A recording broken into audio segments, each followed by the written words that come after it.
জিজ্ঞেস করছে সাহাবা কেরাম, আল্লাহ রাসূল, লিমাযা আরসালাকা রাব্বুক, আল্লাহ আপনাকে পৃথিবীতে কেন পাঠিয়েছেন?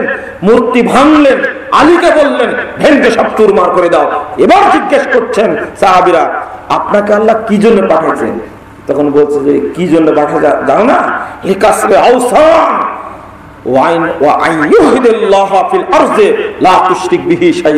জানো না কি জন্য পাঠিয়েছেন? আল্লাহ মূর্তি ভেঙ্গে খান খান করার জন্য, এবং এই পৃথিবীতে একমাত্র আল্লাহ তাওহীদকে প্রতিষ্ঠা করার জন্য আল্লাহ পাঠিয়েছেন, যেন এই পৃথিবীতে শিরিক না চলে। এটা ছিল আল্লাহ রাসূলের হুঙ্কার। বন্ধুরা আমার, আজকে ওই কথাই বলছি, দুইটাই আপনাকে বুঝতে হবে। মাথা পচা নিয়ে এসে, মাথায় গোবর পুরে এসে বক্তব্য বুঝতে হবে না। ঠান্ডা মাথায় বক্তব্য বুঝতে হবে। সামনে যেটা আসবে কোরআন সুন্নাহ বিরোধী, সে বাপ হোক না কেন তাও খাতির করা করবে না, সোজা কথা। আর যদি দাপট দেখান আমি কিছুই করতে পারবো না, একটাই দোয়া আমাদের কাছে রয়েছে, একটাই অস্ত্র রয়েছে, সেটা হলো আসমানি ক্ষেপণাস্ত্র। এর নাম হলো কুনুতে নাজেলা। আমেরিকার ক্ষেপণাস্ত্র লক্ষ্যভ্রষ্ট হতে পারে, আল্লাহর পক্ষ থেকে প্রেরিত ক্ষেপণাস্ত্র লক্ষ্যভ্রষ্ট হবে না। সাবধান। হয়নি কোনোদিন, কিয়ামত পর্যন্ত হবেও না ইনশাআল্লাহ। আল্লাহর পক্ষ থেকে ফায়সালা নেমে আসবে। মানে আপনাকে বুঝাতে পারছি না, বুঝিয়ে দিয়ে এবার যে দাপট দেখিয়েছিল আজরের এই দাপট কাল কিয়ামতের মাঠে থাকবে না। সহিহ বুখারীর 473 পৃষ্ঠার হাদিসটা খুলুন। নবী মুহাম্মদ সাল্লাল্লাহু আলাইহি ওয়াসাল্লাম বলেন, ইয়ালকা ইব্রাহিম আবাহু আজর, কাল কিয়ামতের মাঠে ইব্রাহিম আলাইহিস সালামের সাথে সাক্ষাতের জন্য ইব্রাহিম যাবেন আজরকে সাক্ষাৎ করতে। যে দেখবেন ও আলা আজওয়াজার কাতারা গাবরা, এমন অবস্থায় আজরের মুখমণ্ডলে ধুলায় মলিন হয়ে থাকবে, চুলগুলো এলোমেলো, আজরের ওই দাপট নেই। ইব্রাহিম আলাইহিস সালাম বলবেন, ইয়া আবাতি আলামা কুল্লাকা লাম তাসিনি, আব্বা আমি কি আপনাকে বলিনি আপনি আমার নাফরমানি করবেন না? বলা মাত্র আজর তাড়াহুড়া করে বলবে, ফালিয়াউমালা আসিকা, বেটা তুমি আজকে বলবে তার সবই শুনবো, আজ আর নাফরমানি করব না। ঠেলার নাম বাবাজি। ওই আজরের দাপট কোথায় গেল? আমি এটা বলার জন্য আপনাকে আসিনি হাদিস অনুবাদ করার জন্য, এর পরে অংশটুকু অনুবাদ করবো। তাই আল্লাহ নবী বলছেন, ইব্রাহিম আলাইহিস সালাম আল্লাহর কাছে গিয়ে বলবেন, ইয়া রাব্বি ইন্নাকা ওয়া'আদতানি আল্লা তুখজানি ইয়াওমা ইউবাসুন, আল্লাহ আপনি আমাকে ওয়াদা করেছেন কিয়ামতের মাঠে আপনি আমাকে অপমান করবেন না। ফাইয়ুখিজিনা আখজামিন আবিল আবাদ, আল্লাহ বাপের যে অপমান, বাপের যে অবস্থা, এর চেয়ে বড় অপমান আর কি হতে পারে? আমি বেটা ইব্রাহিম খুব সম্মানিত অবস্থায় কিয়ামত মাঠে আছি, আর বাপের যে অবস্থা আমি খুব আত্মসম্মান বোধ মনে করছি, যেটা কত খারাপ লাগছে আমাকে। আল্লাহ বলবেন, ইব্রাহিম পারলাম না, তোমার সুপারিশ গ্রহণ হলো না। ইন্নী হারামতু জান্নাত আলাল কাফিরিন, কাফেরদের উপর আমি জান্নাতকে হারাম করেছি, তোমার সুপারিশ গ্রহণযোগ্য হলো না। ইব্রাহিম আলাইহিস সালামকে বলা হবে, ইউকালু লাহু উনজুর মা তাহতা রিজলাইক, বলা হবে ইব্রাহিম তুমি তোমার দুই পায়ের নিচে তাকিয়ে দেখো তো কি।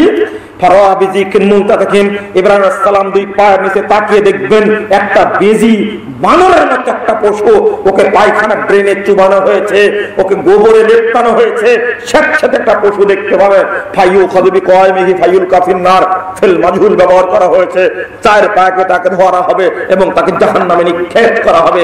ইব্রাহিম আলাইহিস সালাম সম্মানিত অবস্থায় দেখবেন তার পিতা, তার বাপ আজরকে চার পায়ে করে জাহান্নামের মধ্যে ফেলা হচ্ছে। ভয় হয় না? যারা গলাবাজি করে তাদের ভয় হয় না?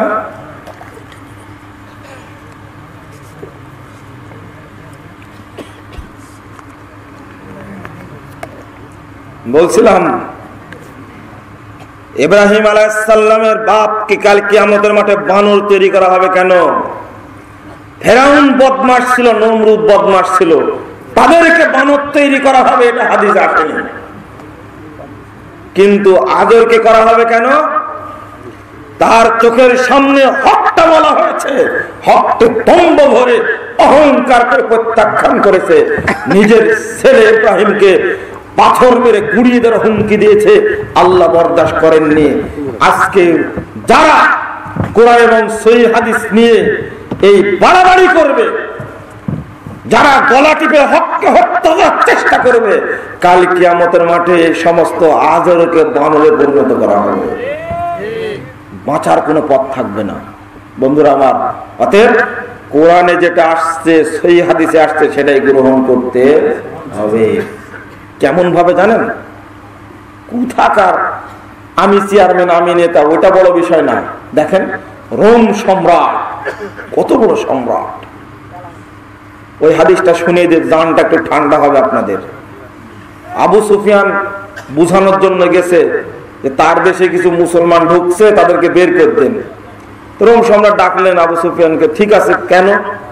একটা প্রশ্ন করলেন, 5-7টা প্রশ্ন করলেন। প্রশ্নের উত্তর পাওয়ার পরে রোম সম্রাট বলছেন, ঠিক আছে। সেদিন আবু সুফিয়ান একটাও মিথ্যা কথা বলেননি, সব সঠিক কথা বলেছে। কারণ তার সাথে 30 জন লোক ছিল। ও একটা আত্মবোধ হয়েছে, যদি আজকে মিথ্যা কথা বলি মোহাম্মদ সম্পর্কে, অন্তত 30 জন লোক মনে করবে যে আবু সুফিয়ানও মিথ্যা কথা বলে, কারণ মোহাম্মদের সাথে তো কথা মিলছে না। ওই দিন রোম সম্রাটের সামনে হক কথা বলেছে। কথা বলার পরে সহিহ বুখারী 3 নম্বর হাদিস, এখন রোম সম্রাট বলছেন, ওয়াইন কান হাক্কান মাতাকুল, এ আবু সুফিয়ান, তুমি মুশরিক, তুমি যা বললে, তোমার কথাই যদি সঠিক হয়, তুমি মক্কা মদিনা না ভাবছো আবু সুফিয়ান, বোকা কোথাকার।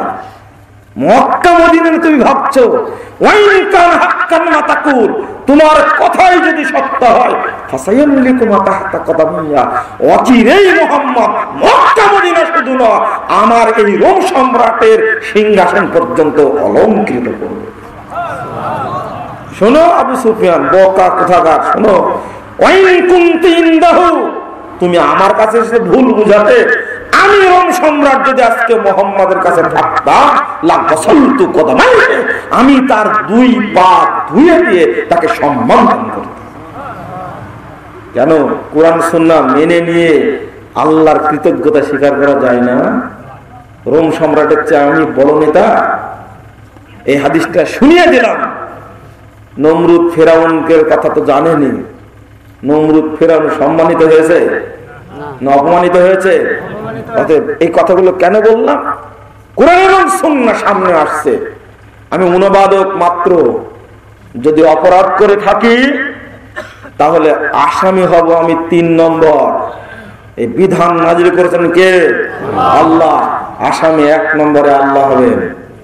আর আমাদের সামনে শরীয়ত পেশ করেছেন কে? মুহাম্মদ সাল্লাল্লাহু আলাইহি ওয়াসাল্লাম। 2 নম্বর আসামি তিনি হবেন।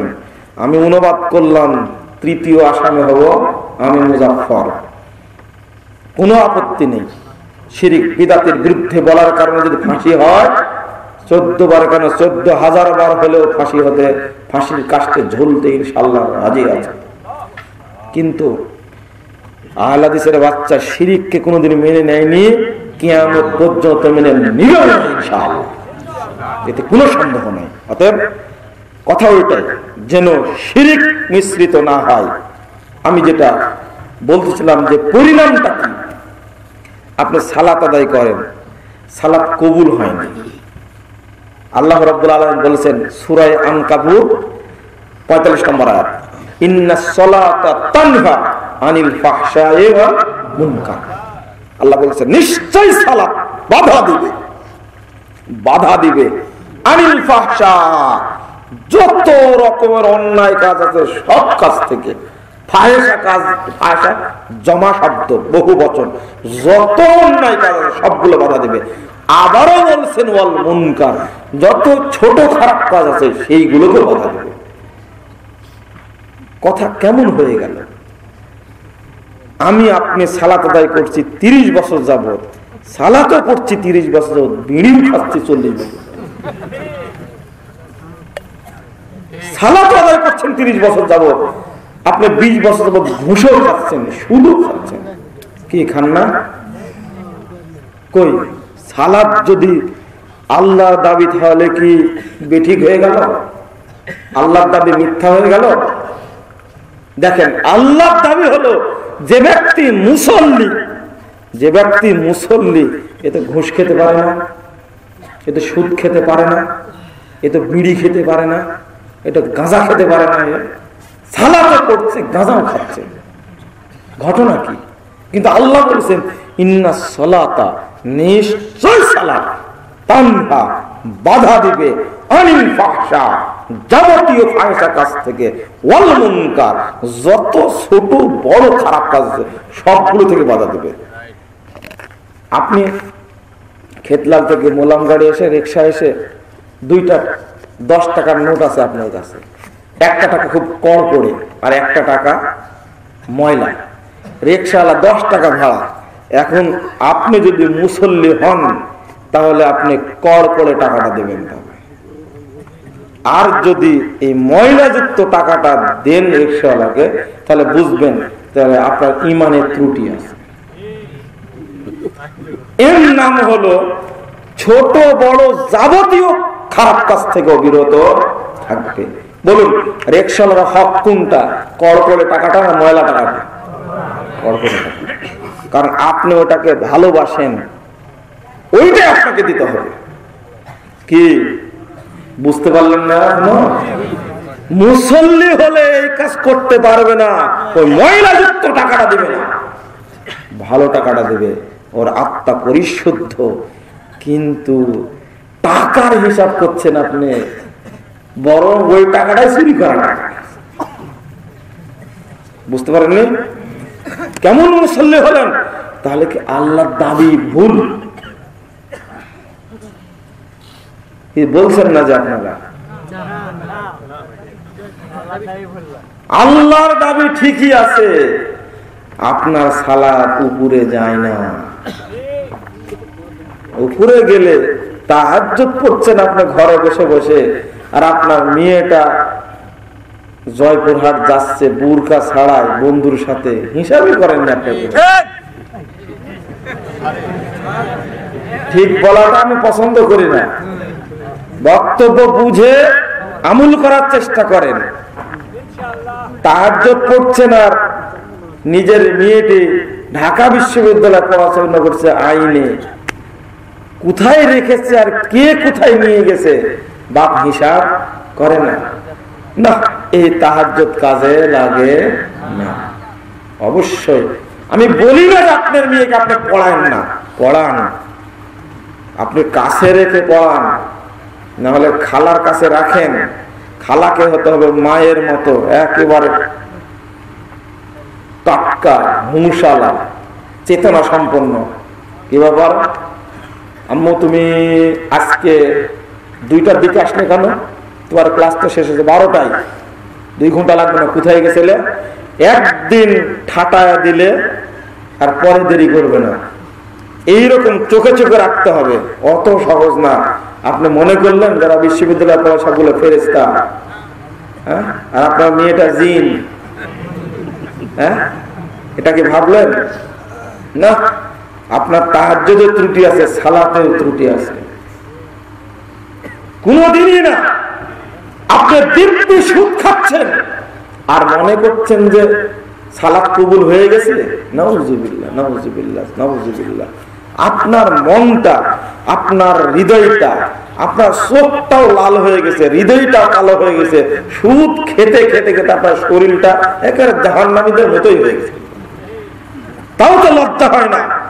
আজীবন মনে রাখবেন, হারাম খেয়ে কোনোদিন ইবাদত কবুল হবে না। সালাত কবুল হয় না কেন জানেন? তার মৌলিক 3টা কারণ। 1 নম্বর বলি, সালাতও আপনি আদায় করেন, আবার শিরিকও করেন। 2, সালাত আদায় করেন বটে, কিন্তু আল্লাহর নবীর তরিকায় আদায় করেন। 3 নম্বর কথা, যেটা আগের কথা, ইবাদত কবুলের পূর্ব শর্ত কি? হালাল রুজি। আপনার রুজি হারাম। আপনি কি ভেবেছেন যে আজকে সকালে যে নাস্তাটা করেছেন, এই নাস্তাটা হালাল টাকার না হারাম টাকা? আপনি দুপুরে যে খাবারটা খেয়েছেন, অধিকাংশতে খেয়েছেন তো দুপুরে খেয়েছেন নিঃসন্দেহে, এই খাবারটা হালাল না হারাম আপনি দেখেন। আমি একটু বলি আপনাদেরকে, রাগ করবেন না। হারাম যে জিনিসটা, সেটা পবিত্র না অপবিত্র? আল্লাহ বলছেন সূরা আরাফ দলিল মনে রাখবেন 157 নম্বর আয়াত, ওয়া ইউহিল্লু লাহুমুত তাইয়্যিবাত ওয়া ইউহাররিমু আলাইহিমুল খাবাইস। আল্লাহ রাব্বুল আলামিন বান্দার জন্য ওইগুলোকে হালাল করেছেন যেগুলো পবিত্র, যেগুলো পবিত্র বস্তু সেইগুলোকে আল্লাহ কি করেছেন? হালাল করেছেন। আর যেগুলো অপবিত্র সেগুলোকে করেছেন হারাম। এটা আল্লাহর ভাষা। সুদ হারাম না হালাল? পবিত্র না অপবিত্র? এই তো বুঝেন। তাহলে আল্লাহ বলছেন ওয়াহাল্লাল্লাহুল বাই'a ওয়া হারামার রিবা। আল্লাহ ব্যবসাকে হালাল করেছেন, সুদকে করেছেন হারাম।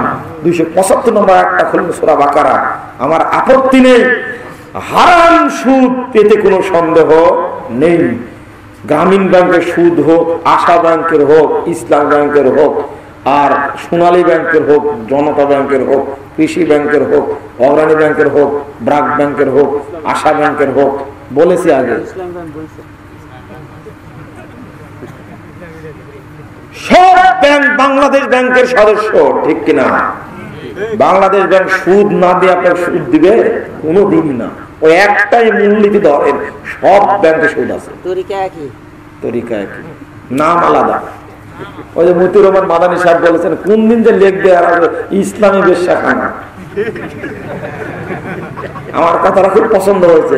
সব জায়গায় হ্যাঁ, হাসপাতাল যখন ইসলামী হয়েছে আর বাকি থাকে। হ্যাঁ, উনি বলছেন যে কোন দিন যে লিখবে না, ওটা আর বলতে চাচ্ছেন না। আল্লাহ মাফ করুক আমাদেরকে। কেন বললাম কথাটি? যদি সুদ ঢুকে থাকে আপনার দেহের মধ্যে, পেনশনের টাকা পেয়েছেন আপনি, ব্যাংকারকে বলেন এই টাকাগুলোর মধ্যে কত পার্সেন্ট সুদ আছে। যদি বলে 10 লাখ টাকা পেয়েছেন, 1 লাখ টাকা সুদের টাকা, 1 লাখ টাকা সুদের 1 টাকা সাথে নিয়ে হজ করতে গেলে হজ হবে না। হজ বাংলাদেশে পেনশনের টাকা থামেন, থামেন। আপনি এত নড়াচড়া করেন কেন? আজকে হারামটা আমি বুঝাই দেবো ইনশাআল্লাহ। হারাম খান না মানে হারামের সাথে আপনার জীবন যাপন। হারাম কত খারাপ জিনিস। আল্লাহ নবী বলছেন সহিহ মুসলিম প্রথম খণ্ডের 326 পৃষ্ঠা খুলুন। আল্লাহ নবী বলছেন ইন্নাল্লাহা তাইয়্যিব লা ইয়াকবালু ইল্লা তাইয়্যিবা। আল্লাহ পবিত্র, তিনি পবিত্র বস্তু ছাড়া কবুল করেন না। আল্লাহ কি পবিত্র, তিনি পবিত্র বস্তু ছাড়া কবুল করেন না। সোজা কথা, দরিদ্র মানুষেরও কবুল করবেন না। এমন একটা উদাহরণ দিচ্ছেন, শরীরের লোম শিউরে উঠে। একজন ব্যক্তি দীর্ঘ দূর থেকে সফর করতে এসেছে, জয়পুরহাটে এসে সবকিছু হারিয়ে ফেলেছে, শেষ হয়ে গেছে। আল্লাহ রাসূল বলছেন, সাহাবী আবু হুরায়রা বলছেন ফাদাকার রাজুল ইতিল সাফারা আশআস আকবারা। একজন ব্যক্তির উদাহরণ পেশ করলেন আল্লাহর নবী। দরিদ্র মানুষ, মুসাফির মানুষ, চুলগুলো এলোমেলো হয়ে গেছে, মুখটা ধুলায় মলিন হয়ে আছে। অতঃপর আমার তাইদাই ইলা সামা, দুইখানা হাত আল্লাহর সামনে তুলে বলছে ইয়া রাব্বি ইয়া রাব্বি, হে আল্লাহ হে আল্লাহ বলে ডাকছেন।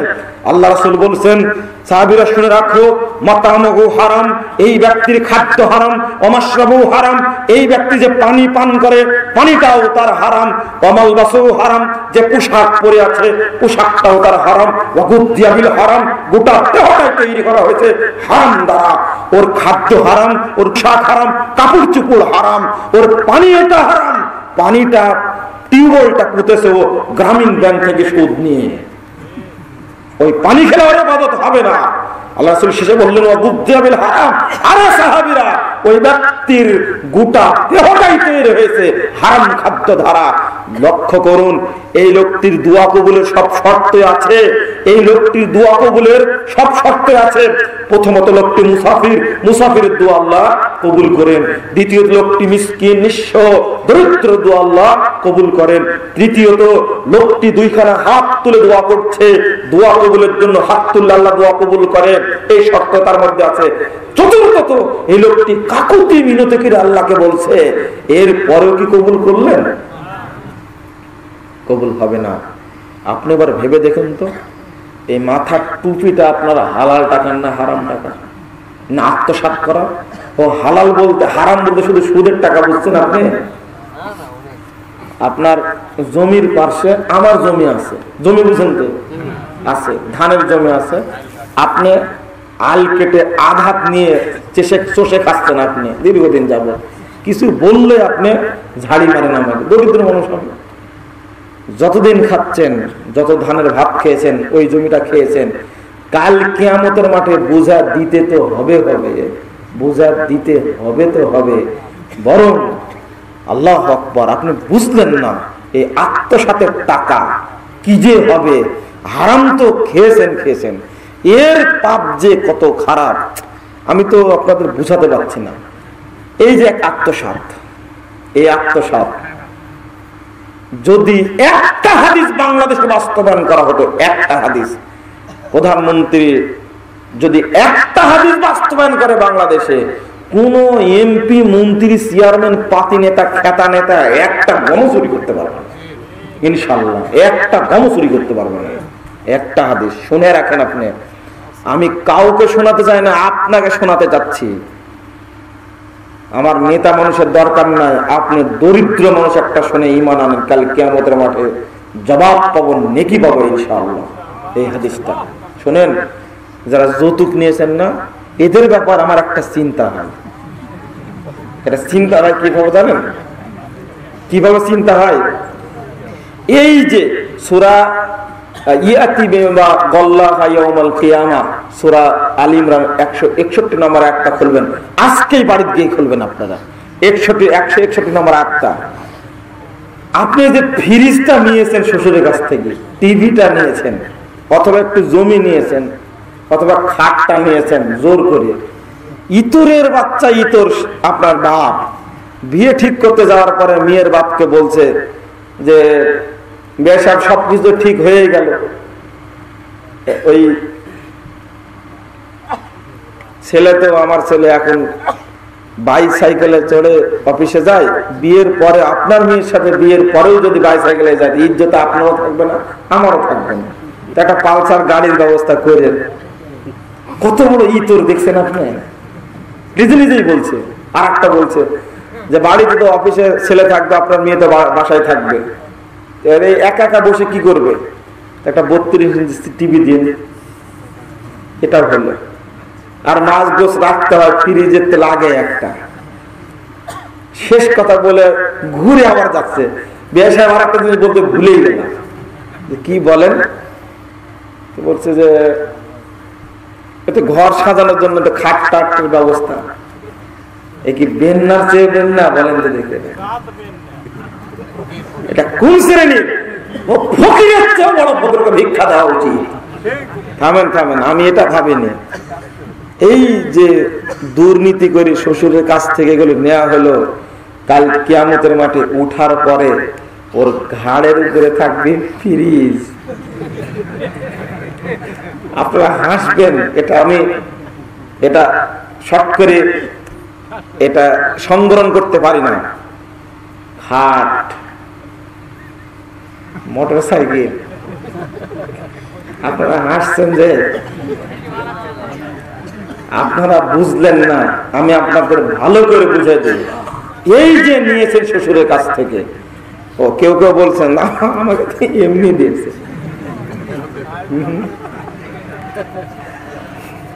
আমার উস্তাদের কথাটা বলি তাহলে। উস্তাদ যে কি বলেন, আব্দুর রাজ্জাক সাহেব, ও তোমাকে শ্বশুর এমনি দিয়েছে, তোমার শ্বশুর বাড়িতে ফকির ভিক্ষা পায় না।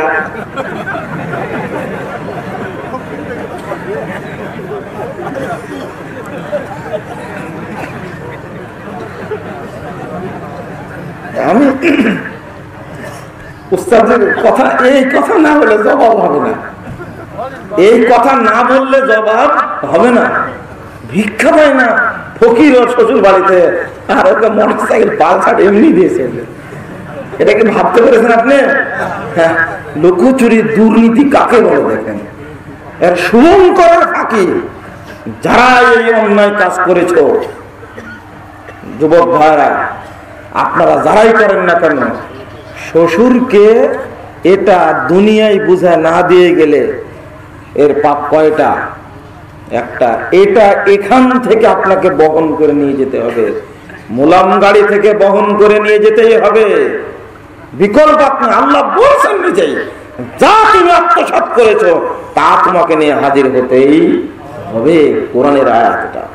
এখান থেকে হাঁটা শুরু হলে আপনার পথ হবে কাল কিয়ামতের দিনে ৭,৫০০ মাইল রাস্তা। এটা নিয়ে যেতে হবে।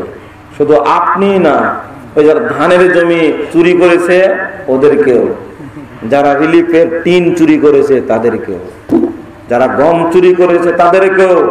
এক দানা গম চুরি করলে ওটা নিয়ে যেতে হবে। শুধু এটা নিয়ে তো যেতে হবে, এটা একটা আছে। আত্মসাৎ করার কারণে সম্পদ হারাম হয়েছে, ইবাদত করে ইবাদত কবুল হয়নি আল্লাহর কাছে। 3 শেষ পরিণাম হবে জাহান্নাম। এই জিনিসগুলো জাহান্নামে গিয়ে জ্বালিয়ে জ্বালিয়ে ওকে পুড়িয়ে অঙ্গার বানিয়ে দেবে। বুঝেননি মনে হয় হাদিসটা? আপনারা বুঝেছেন বন্ধুরা আমার? আমি এখানে হাদিসটা আরেকটু পরিষ্কার করে বলি। আল্লাহ নবী মুহাম্মদ সাল্লাল্লাহু আলাইহি ওয়াসাল্লাম একদিন বলছেন, হারাম বুঝবেন না মানে আপনাকে বুঝতেই হবে হারাম। আল্লাহ রাসূল একদিন বলছেন, তাবরানী আওসাত 6 নম্বর খণ্ডে 113 পৃষ্ঠা হাদিসটা খুলুন, লা ইয়াদখুলুল জান্নাতা জাসাদুন গুদ্দিয়া বিল হারাম। যে দেহ হারাম দ্বারা গঠন হয়েছে এই দেহ জান্নাতে প্রবেশ করবে না। ও তো অপবিত্র দেহ, ও জান্নাতে যাবে কিভাবে? গ্রামীণ ব্যাংকে ছাড়বেন না এখনো? আজকেই ছাড়তে হবে, আজকেই তওবা করতে হবে। আপনাকে কে বলেছে সোনালী ব্যাংক থেকে 10 লাখ টাকা ঋণ নিয়ে আপনাকে জয়পুরহাটে দোকান দিতে হবে? এই ফতোয়া কে দিল আপনাকে? কে বলল আপনাকে ইসলামী ব্যাংক থেকে লোন নিয়ে আপনাকে বাড়ি দিতে হবে 3 লাখ? কে বলেছে? আপনি খেলের চালের নিচে থাকেন, পবিত্র জীবন যাপন করেন, ওই বাড়িতে 50 বছর 50,000 বছর ইবাদত করলে ইবাদত কবুল হবে? আমার প্রশ্ন কেন? ও সুদ, সুদ ওটা হবে না। সুদ কত খারাপ জিনিস জানা সত্ত্বেও খাচ্ছি। আল্লাহ নবী বলছেন কত সত্য কথা, সুদ কত বড় পাপ, কত জঘন্য পাপ, কত বড় বড় পাপ আছে। কিন্তু এই পাপের সাথে আল্লাহ রাসূল মিলাচ্ছেন কিভাবে দেখেন। আল্লাহ নবী বলছেন, সহিহ ইবনে মাজাহ হাদিস 2274 নম্বর হাদিস, আর রিবা সাবুনা জুজা, সুদের 70টি ভাগ রয়েছে। 1 টাকা সুদ খেলে 70 রকমের পাপ হয়। কত রকম? 70 রকম। আইসারুহা আইয়ান কিহার রাজুলু উম্মাহু, সবচেয়ে ছোট ভাগটা হলো ওই পাপটা হলো এরকম, ও যেন মায়ের সঙ্গে জেনায় লিপ্ত। মায়ের সঙ্গে জেনায় লিপ্ত হলো মানে ফেল মুজারে ব্যবহার করা হয়েছে। এই যে প্রেজেন্ট টেন্স এবং ফিউচার টেন্স দুইটা এক জায়গায় ব্যবহার হয়েছে। যতক্ষণ সুদ খাবে ততক্ষণ জেনা করবে, এই হাদিসের অর্থ। হিন্দু হলেও আপনি, সুদ এত খারাপ জিনিস, রজুল শব্দ ব্যবহার করা হয়েছে, আপনি বুঝলেন না। আজ সুদ ছাড়ুন, মায়ের সাথে জেনা বন্ধ হয়ে যাবে, নাউজুবিল্লাহ। যদি না ছাড়েন মায়ের সাথে জেনা হতেই থাকবে। আপনার গায়ের উপরে ছেড়ে দিলে এটা আপনি মানে মানতেন না, এটা ছেড়ে দিয়েছে কার উপরে দেখছেন? মায়ের উপরে ছেড়ে দিয়েছে পাপটাকে। এরপরে মুসলমানের লজ্জা হয় না, সুদ খাবেও, সুদ ছাড়া হবে না। 2, আল্লাহ রাসূল বলছেন, আবারও জেনার কথা বলছেন, দারাকুতনির 3 নম্বর খণ্ডের 16 পৃষ্ঠার হাদিস খুলেন। আল্লাহ নবী বলছেন, শুনে রাখো সাহাবীরা, মান আকালা দিরহামান রিবা, কেউ যদি 1 টাকা সুদ খায়, কয় টাকা? 1 টাকা, ওহুয়া ইয়ালাম, ও জানছে যে সুদ আছে, আশাদ্দু মিন সিত্তাতি ওয়া সালাসিনা জানিয়া, ওই ব্যক্তি 36 বার জিনা করলে যত পাপ হবে তার চেয়ে বড় পাপ হবে 1 টাকা সুদ খেলে। জিনার সাথে সম্পর্ক কেন?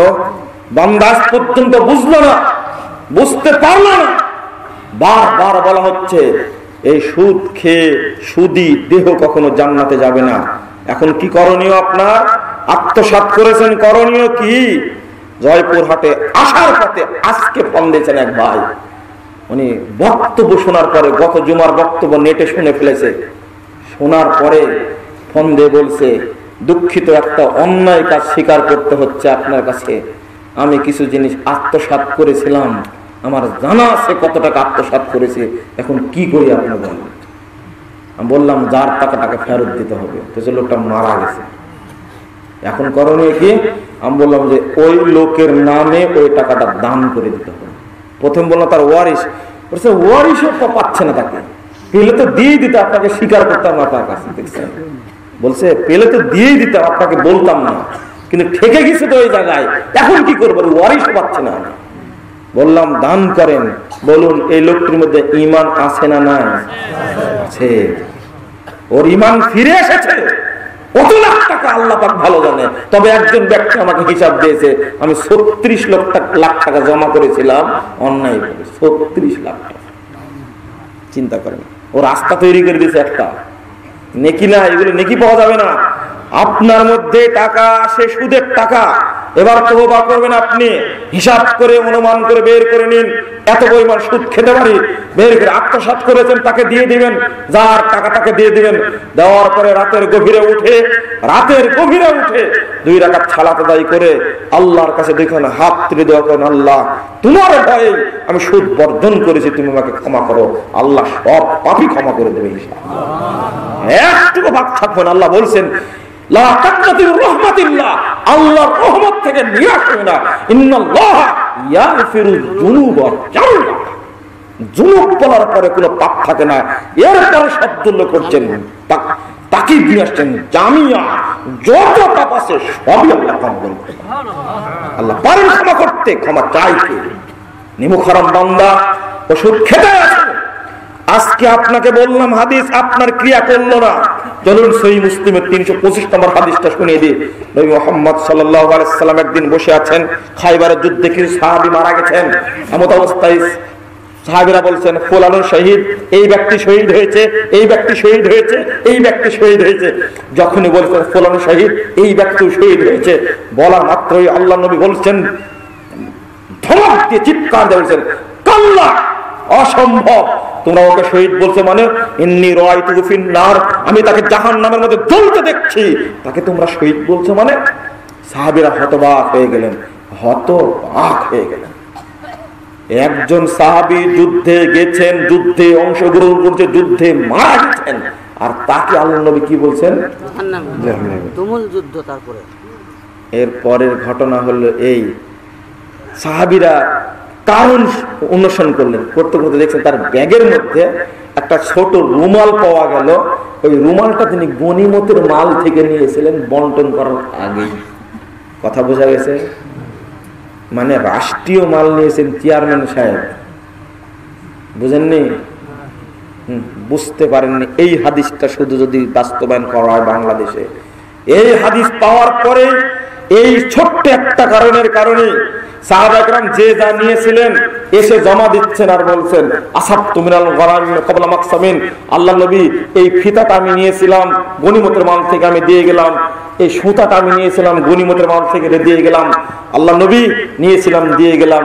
আল্লাহ রাসূল ধরছেন আর বলছেন, সাহাবীরা শুনে রাখো, শিরাকুন ফিন-নার ওয়া শিরাকুন ফিন-নার, শোনো, এই একটা সুতাও তোমাকে জাহান্নামে পোড়াবে, দুইটা ফিতাও তোমাকে জাহান্নামে পোড়াবে, পোড়ায়া পোড়ায়া তোমাকে অঙ্গার বানিয়ে দেবে। একটা সুতা গম চুরি করার পরে, ওই টাকা আত্মসাৎ করার পরে, জমি আত্মসাৎ করার পরে মক্কায় যায় আপনি খুব কাঁদছেন, আজীবন করলেও কাজ হবে না। ওটা দিয়ে এসে ফেরত দিতে হবে, দিয়ে আবার যেতে হবে। থামেন বন্ধুরা আমার, হাসবেন না। যারা জমি কটেনির ব্যবসা করেন আজকে তওবা করতে হবে। মানে আমি আপনাকে জমি দিলাম আর টাকা নিলাম, যতদিন টাকা ফেরত না দিব ততদিন আমার জমিন খেতে থাকবে। কি বলে এটাকে? কট। খুব ভালো, সবাই জানেন দেখছি। এই কট ব্যবসা যারা করেন তাদেরকে আজ তওবা করতে হবে না। এই ব্যবসা হারাম। লিজ নেওয়া জায়েজ। সহিহ বুখারীর 2347 নম্বর হাদিসটা খুলুন, 2347 নম্বর হাদিসটা খুলুন। ওই ব্যবসা জায়েজ, লিজ নেওয়া। 3 বছরের চুক্তিতে নিয়েছিলাম, বছর শেষ জমি আপনি ফেরত পাবেন, টাকা ফেরত দেওয়া দিয়ে নেয়, এটা কি বলে? লিজ। এটা জায়েজ। কর্তন অথবা খাই খালাস, এটা জায়েজ। এটা আগে চালু ছিল। এই কট কোথায় থেকে আসলো? কোথায় থেকে আসলো? বেশি লাভ খাওয়ার জন্য। ওটা হারাম খোর, হারাম খাচ্ছে। কোন হুজুর ফতোয়া দিয়েছে? এই ফতোয়া উল্টানোর কোন সুযোগ নেই, অসম্ভব। এক, যারা ফলের বাগান 10 বছরের চুক্তিতে বিক্রি করে হজে যাচ্ছেন, বলে দিই, যারা ফলের বাগান চুক্তিতে হজ করতে বিক্রি করে হজ করতে যাচ্ছেন, যারা জমি কটে রেখে হজ করতে যাচ্ছেন, হজ কিন্তু জমিতেই থাকবে, কোনোদিন বিমানবন্দরেও যাবে না। যদি যায় তাহলে হাদিস মিথ্যা হয়ে যাবে, অসম্ভব। ফলের বাগান মানে আশ্চর্য, যেখানে মুকুল বিক্রি করতে নিষেধ, আল্লাহ নবী বলছেন। মানে সহিহ মুসলিম 3994 নম্বর হাদিসটা খুলুন, কিতাবুল বুয়ুর মধ্যে আসছে। আল্লাহ নবী বলছেন ফল ডাকর হওয়ার আগ পর্যন্ত বিক্রি করা নিষেধ। যখন খাওয়া যাবে আম, তখন বিক্রি করতে হবে, তার আগে বিক্রি করা যাবে না। তার আগে তো দূরে 10 বছরের সুখ বিক্রি করে যাচ্ছে, পাতা বিক্রি করে চলে যাচ্ছে, কত ফাঁকিবাজি চলছে। ইবাদত কবুল কেমন হবে? আফগানিস্তানের লোকগুলো মরে শেষ হয়ে গেল, আর আপনারা দোয়া করছেন বসে বসে, কিন্তু আল্লাহ রহমত নাজিল করেন। সিরিয়ার লোকগুলো মরে শেষ হয়ে গেল, দোয়া করছেন বসে বসে, কোনো লাভ হয় না। রহমত নাজিল হয় না কেন? অথচ রহমত নাজিল হতে বাধ্য হবে, রহমত নাজিল, এটাই নিয়ম। দেখছেন না রহমত কিভাবে নাজিল হয়?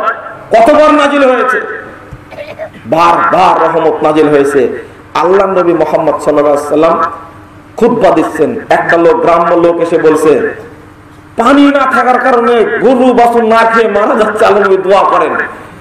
দোয়া করলেন না করলেন, একেবারে মেঘে ভর্তি হয়ে গেল, বৃষ্টি এমন বড় বড় ফুটা পড়ছে, ফুটার কারণে মানুষের গায়ে পড়ছে, মানুষ দৌড়িয়ে পালাচ্ছে।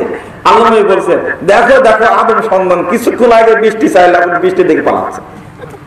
এটা আল্লাহ নবী বলছেন। 137টা সহিহ বুখারী খোলেন, আপনি পাওয়া যাবে। বলছেন আবার এক সপ্তাহে এমন বৃষ্টি হয়েছে, আর হয় না। পরে আবার আসছে, আল্লাহ নবী কি করলেন?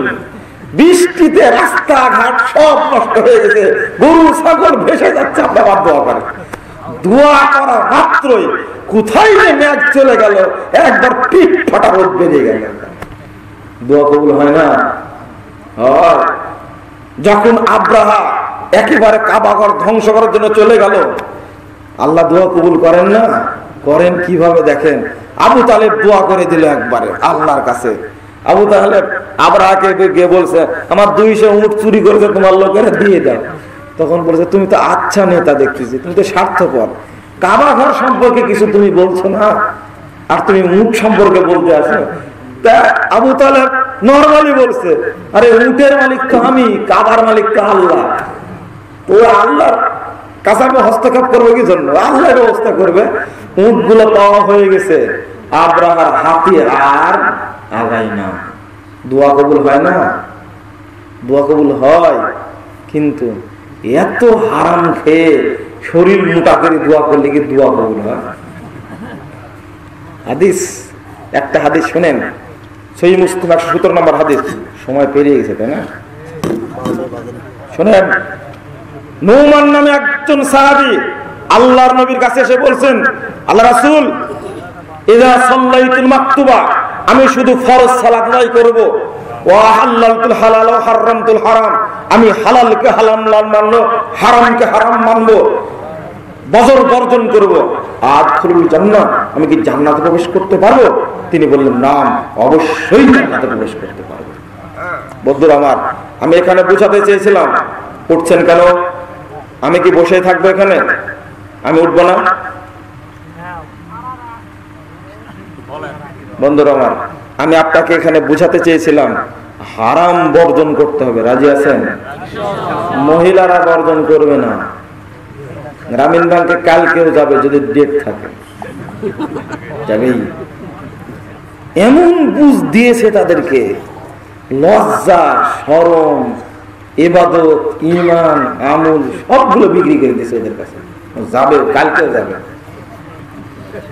অনেক বেহায়া মহিলা আছে না এলাকায়, বক্তব্য আপনি শোনা, তাদের ঈমান, আমল, লজ্জা, শরম এমন করেই বিক্রি করেছে বাজারে। ও বক্তব্য শোনায়, বক্তব্য ডুবাই দিলে কোনোদিন ওর শরীরে কাপড় উঠাবে না, কোনোদিন না। আল্লাহ এদের মধ্যে ঈমান দান করুক, আল্লাহ আল্লাহ এদেরকে হেদায়েত দান করুক, আল্লাহ। আমি এখানে বন্ধুরা আমার আরেকটি কথা গুরুত্বপূর্ণ বলবো। এই বাংলাদেশের আকীদা যেটা, এই আকীদার দিকে একটু যাই। সবই তো শুনলেন। আকীদা হলো এই, বাংলাদেশে যত ইসলামী দল আছে প্রত্যেকটা ইসলামী দলের মধ্যে শুধু আহলে হাদিসগণ বাদ দিয়ে সবার মধ্যে একটা আকীদা আছে। সেটা হলো কি, আল্লাহর জিকির করতে করতে আল্লাহ এক সময় মানুষের মধ্যে ঢুকে যায়। আর যখন জিকির করতে করতে মানুষ যখন পাগল হয়ে যায় তখন মানুষ আল্লাহর মধ্যে ঢুকে যায়। এখানে সবার মধ্যে আকীদা আছে। আশ্চর্য হবেন, এই আকীদার মূল হোতা কে জানেন? বায়েজিদ বোস্তামি। শুনে রাখেন, আপনারা সাবধান থাকবেন আকীদার ব্যাপারে। বায়েজিদ বোস্তামি বলছেন যে তলাবতুল্লাহ সিত্তিনা সানা, আল্লাহকে খুঁজলাম 60 বছর যাবত, পেলাম না, দেখছি ফাইদা আনা, এখন দেখছি আমি নিজে আল্লাহ। আল্লাহকে খুঁজে খুঁজে পাইনি, তখন বলছে আমি তো নিজেই আল্লাহ। মানে জিকির করতে করতে কি হয়ে গেছে? আল্লাহ হয়ে গেছে। 261 হিজরিতে মারা গেছে। তারই ছাত্র 309 হিজরিতে মারা গেছে মানসুর হাল্লাজ। মানসুর হাল্লাজ কি বলছে জানেন? আল্লাহ এবং আমি নাহনু রুহানে, আমরা দুইটা আত্মা। দেখছেন, হালাল না বাদানান, জিকির করতে করতে এখন আমরা দুইটা দেহ এক জায়গায় হয়ে গেছি। আল্লাহর সঙ্গে মানুষ মিশতে পারে না।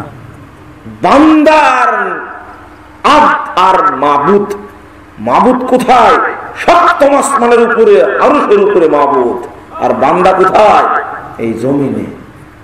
আর আল্লাহর মধ্যে বান্দাকে ঢোকাছে, বান্দার মধ্যে আল্লাহকে ঢোকা ফানা ফিল্লা করে দিয়েছে। এদেশের সমস্ত ইসলামী দলের আকীদা।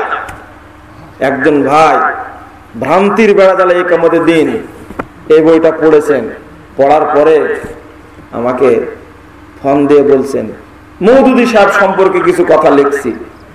উনি বলছেন যে আপনার কলিজার ওজন কতটুকু আমরা মেপে দেখব। আমি বললাম যে আল্লাহ তৌফিক দান করুক। তারপরে বললাম ওই ফায়সালা উপরে হয়, আপনি আল্লাহ না যে আপনি ফায়সালা করতে পারবেন, দেখেন। আমি বললাম আচ্ছা বলেন তো, মওদুদী সাহেব কি সুফিবাদকে বিশ্বাস করতেন? তখন উনি বলছেন, এতই ভক্তের ভক্ত মওদুদী সাহেবের, আমাকে বলছেন আরে সুফিবাদে যে বিশ্বাস করেন তো মুসলমানই না। নাউজুবিল্লাহ। দেখেন এবার অবস্থাটা দেখেন, একবার সব মিলে গেল না? এবার এইটাই হলো সুফিবাদ। জিকির করতে করতে মানুষ কি হয়ে যায়? আল্লাহ হয়ে যায়। ও শুনেননি, পানির তলে মোম জ্বালাইছে বাবাই দেখো না, তারপর কি আমার পীরের মুরিদ হলে নামাজ লাগে না। থামেন থামেন থামেন, এ কথা আজকের নয়।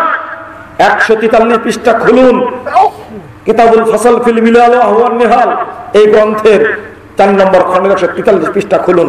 সেখানে 456 হিজরির ঘটনা, 456 হিজরির ঘটনা। তখন বলছেন মান আরাফা রাব্বাহু, সুফিদের বক্তব্য দেখেন, যে ব্যক্তি আল্লাহকে চিনল, সাকাতাত আনহু শারায়ে, তার কাছ থেকে শরীয়তের সমস্ত বিধান মাফ হয়ে গেল, ওর আর নামাজ রোজা করা লাগবে না। 1 2 নম্বরটা ওয়াকালা বাযুহুম, কেউ অতিরিক্ত বলেছে, ওয়াত্তাসালা বিল্লাহ, ও আল্লাহর সঙ্গে মিলে গেল।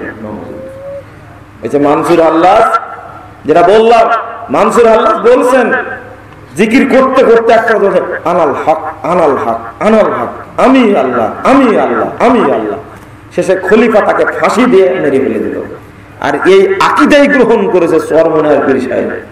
আশেক মাসুক বইয়ের মধ্যে 41-42 পৃষ্ঠা। বন্ধুরা আমার, আমি আপনাদেরকে বুঝাতে পারবো না আকীদা তাদের কত খারাপ। নকশবন্দি একটা বই, যে বই থেকে বলছি, এই বইয়ের 62-63 পৃষ্ঠা খুলুন, স্পষ্ট পাবেন। বন্ধুরা আমার, আর একটা জিনিস শুনে নিন, যিনি আল্লাহ তিনি মুহাম্মদ, যিনি আল্লাহ তিনি মুহাম্মদ। দেখবেন আপনার ছি ছি ছি ছি আকীদা দোয়া করছে হুজুর বসে বসে, ও হুজুর মুস্তাফা আরশতা খুদা হোকার, ওতার পাড়া হাই মদিনা মে মুস্তাফা হোকার। যিনি আসমানে খুদা ছিলেন তিনি মদিনায় আসছেন কি হয়ে? মুস্তাফা হয়ে। এই আকীদা যদি যার মধ্যে থাকবে, ওর মধ্যে ঈমান আছে? বলুন, কালেমাটা স্বীকার করেছি, আশহাদু আল্লা ইলাহা ইল্লাল্লাহ ওয়া আশহাদু আন্না মুহাম্মাদান আবদুহু ওয়া রাসূলুহু। আচ্ছা, আল্লাহর নবী মুহাম্মদ বান্দা হিসাবে বেশি গুরুত্বপূর্ণ, রাসূল হিসাবে বেশি গুরুত্বপূর্ণ? রাসূল হিসাবে না? আহা, বুঝেননি? আল্লাহর নবীর উপরে ওহী নাযিল হওয়ার আগে তার কোনো দাম ছিল? ওহী নাযিল হওয়ার পরে না তার দাম। তো বান্দা হিসাবে বেশি গুরুত্বপূর্ণ, রাসূল হিসাবে বেশি গুরুত্বপূর্ণ? রাসূল হিসাবে গুরুত্বপূর্ণ। কিন্তু কত বড় হিকমত! এক শ্রেণীর মুনাফিক বান্দা থাকবে, মুহাম্মদকে আল্লাহ বানা দিবে। ওই যে বলে না, আহমদ আর আহাদ একই জিনিস, মিমের ওই পর্দা তেরে উঠিয়ে রে নয়ন, দেখ বিষয়টা বিরাজ করে আহাদ নিরঞ্জন। আহমদ আর আহাদ, আহমদের মধ্যে মিমটা বাদ দিলে কি হয়ে যাবে? আহাদ হয়ে যাবে না? দেখেন, এই কথা যদি কেউ বলে ওর ঈমান আছে, গোষ্ঠী নাই ওর ঈমানের, ঈমানও নাই, ওর আমলও নাই, এটাই অবস্থা। অথচ কালেমা শাহাদাতকে বিশ্বাস করেছি, প্রথম বলছে আমি সাক্ষ্য দিচ্ছি যে মুহাম্মদ আল্লাহর বান্দা, আগে বান্দা হিসাবে স্বীকার করবাটা, তারপর বলছে কি ওয়া রাসূলুহু, এবং তার রাসূল। বান্দা হিসাবে স্বীকার করতে হবে। যে কালেমা পড়ার পরে মুহাম্মদকে আমরা উল্টা মাবুদ হিসাবে বানাচ্ছি, বলুন নাউযুবিল্লাহ। এই আকীদা যদি থাকে মানুষের মধ্যে, ঈমান কিছু থাকবে? শুধু তাই। আর একটা কথা এখানে বলি, এই দেওয়ানবাগে এক বদমাশ আছে, জানেন আপনারা? দেওয়ানবাগী, ওই যে ভাইজির প্রস্তাবে বলছে একটা কথা, আরফাউ লিয়াই মিন লিয়াই মুহাম্মদ, আমার মর্যাদা মুহাম্মাদের মর্যাদার চেয়ে অনেক গুণে বেশি। থামেন থামেন, নাউজুবিল্লাহ, শুধু ওখানে বলছেন কেন? আর এই লোকটা বলছে কি, এও একটা মানুষ ভাই, এও মানুষ একটা। ও বলছে আমার উপরে যা নাজিল হয়েছে যে এলেন, কোন নবীর উপরেও নাজিল হয়নি সেগুলো। না, নাউজুবিল্লাহর সাথে মিল হলো না।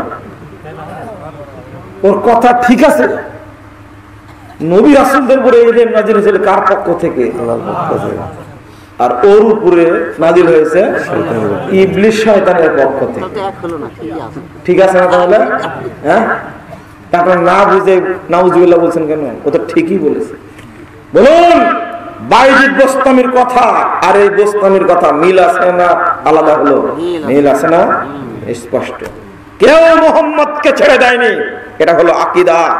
নামে শুধু মোহাম্মদ রাসূলুল্লাহ বলতেন, বুড়া আঙ্গুলে চুমু খায়, কিন্তু মোহাম্মদকে কেউ মানে না, সবগুলো অস্বীকার করে সমাত্র। এই আকীদা বাংলাদেশে ঢুকছে। আজকে যখন মানুষের সামনে উন্মুক্ত করে দিয়েছি, সুফিবাদ কি, খারেজি কি, শিয়া কি, মুরজিয়া কি, জাহমিয়া কি, মুজাদ্দিদি কি, নকশবন্দি কি, চিশতিয়া কি, বেরলভী কি, দেওবন্দি কি, হানাফি, শাফি, মালিকি, হাম্বলি, তারপরে তাবলীগ জামাত, তারপরে আপনার কোয়ান্টাম মেথড আছে না একটা শ্রেণীর, কোয়ান্টাম মেথড। এটা শয়তানে ইবলিসের কারখানা। এটা যখন উন্মুক্ত করে দিয়েছি, এখন শুরু হয়েছে মুজাফফর বিন মুহসিনকে ঠেকাও দেখি। এই যে ওই জাল হাদিসের কবলে রাসূলুল্লাহ সাল্লাল্লাহু আলাইহি ওয়াসাল্লাম বের হওয়ার পরে যখন কামড় ধরেছে চারিদিকে, এই ভ্রান্তির বেলা চলে কিয়ামতের দিন বের হওয়ার পরে এই কামড়ে নিজেকে কামড়াচ্ছে আর খাচ্ছে। এখানে পাচ্ছে গত 9 তারিখের রাত্রিতে, রাত 11টার দিকে নাটোরে আমাদের দ্বীনি ভাইদের আহলে হাদিস মসজিদ নতুন তৈরি করেছিল। এক শ্রেণীর টুপিওয়ালা বদমাশ ধর্মীয় সন্ত্রাসী, এরা গিয়ে মসজিদ ভেঙে দিয়ে মসজিদটাকে পুড়িয়ে শেষ করে দিয়েছে। গত 9 তারিখের ঘটনা বলছি। আজকের খবর বলছি শরীয়তপুরের, ওখানে কিছু ভাই কুরআন এবং সহিহ হাদিস পন্থী হয়েছে। একজন দোকানদার সুন্দর মুখ হয়ে দাঁড়িয়ে আছে, সেই দোকানদার অফুলাদন করে সালাত আদায় করে।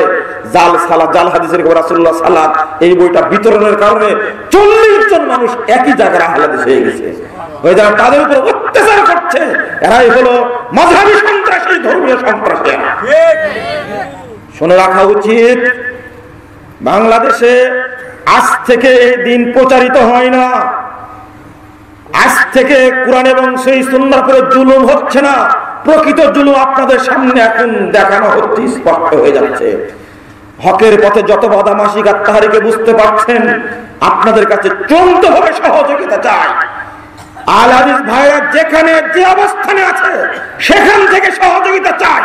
বেদাতীদের বীজ তত্ত্বকে ভাঙতেই হবে কোরআন এবং সুন্নাহ দ্বারা। বিধান বাতিল করো। কোরআন এবং সুন্নাহর হুঙ্কার যদি তাওহীদ পুত্র ছেড়ে দেয়, ওই কথাটা আজকে বলে রাখি। আজ থেকে বহুদিন আগে 2005 সালে আহলে হাদিস আন্দোলন যখন গোটা পৃথিবীতে ঢেউ ছড়িয়ে দিচ্ছিল, কোরআন এবং সুন্নাহর বাণী প্রচার করছিল, লাখো লাখো বেদাতি, লাখো লাখো মাজার পূজারী, কবর পূজারী, মূর্তি পূজারী যখন আহলে হাদিস হচ্ছিল, তখনই বেদাতিরা ডক্টর গালেবের গলায় ফাঁসি দিয়ে তাকে ফাঁস ফাঁসি দিয়ে হত্যা করার চেষ্টা করেছিল। আমি আজকে বলে যেতে চাই, কোরআন এবং সুন্নাহর পিছনে যদি কেউ লাগে, আল্লাহর পক্ষ থেকে তার উপরে গজব নাযিল হবে ইনশাআল্লাহ। ও বাঁচতে পারবে না, বাঁচার কোনো সুযোগ নেই। যারা কোরআন এবং সহিহ হাদিস মানছে, যারা দাওয়াতি কাজ করছে, তাদের সহযোগিতা করা উচিত। পুলিশ প্রশাসন আজকে মুখে কুলু পেটে বসে আছে। যারা সহিহ বুখারীকে জাল করে, যারা সহিহ বুখারীর হাদিসকে যারা মানে বর্জন করে, যারা সহিহ বুখারীর হাদিসকে অস্বীকার করে, তাদের মুসলমানিত্ব আছে কিনা তারা যেন ভাগ ভেবে দেখে।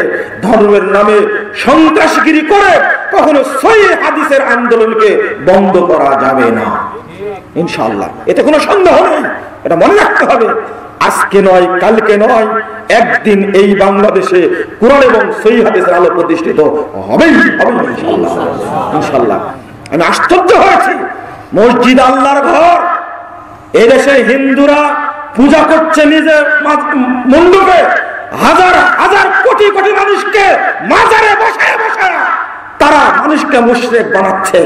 কই অনুরূপ ভাবে হাজার হাজার লাখো লাখো বেদাতি মসজিদ আছে। আহলে হাদিসরা শুধু দাওয়াতি কাজ করে, কোন মসজিদ ভাঙতে গেছে? আব্দুর রব সাহেব খুলনা 2000 সালে তার বাড়িতে ঢুকে সমস্ত লাইব্রেরি কিতাবপত্র ইমাম সম্মেলন করে সবগুলো ভেঙে চুরমার করে দিয়েছে।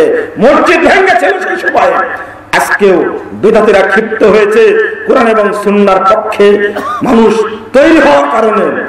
এরা খেপার মূল কারণ হলো রমজান মাসে 8 রাকাত তারাবির পরে মসজিদ ফাঁকা হয়ে যায়, মানে আর মানুষ 20 টাকা তারাবি পড়ে না। অনুরূপ ভাবে শবে বরাতের নামে হালুয়া রুটি খাবে, মানুষের সামনে স্পষ্ট হওয়ার কারণে শবে বরাত মানুষ বর্জন করেছে আলহামদুলিল্লাহ। অনুরূপ ভাবে মানুষ সহিহ কায়দায় সালাত আদায় করা শুরু করছে।